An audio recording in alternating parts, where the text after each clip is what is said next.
আমি এসেছি পাহাড় একটি ব্রিজে। এখন ব্রিজে এসে দেখি এই ক্যাবলা গাছটাকে দেখুন ভাই, গাছটাকে লম্বাটা দেখুন, এদিকে আসুন, ফোনটা নিয়ে এদিকে আসুন, দেখুন গাছটা কত লম্বা, কিন্তু শরীরে কোনো নেই, মানে স্বাস্থ্যগ্রস্ত নেই। তাহলে এই লম্বা অনেক, কিন্তু এর বালটি ছোট, অনেক লম্বা কিন্তু বালটি ছোট। দেখো এই এই এই গাছের ল্যাংড়াগুলো কত ছোট, তাহলে এর বালটি ছোট।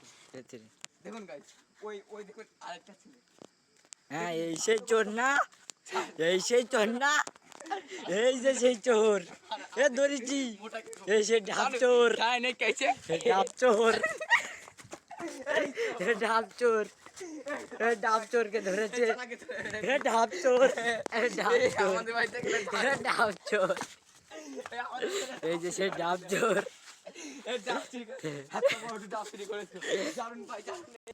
হ্যালো গাইস, আমি রাস্তার পাশে হেঁটে হেঁটে যাচ্ছিলাম, তখন দেখি এই দিনাটা থালাহাড়ি পাশে পড়ে। আমার আসলে আমি বলতে পারছি, আমার কান্না আসছে। এই থালায় বসে থালায় দেখি 100 টাকা একটা নোট, পিছনে টেপ মারা। কারণ কি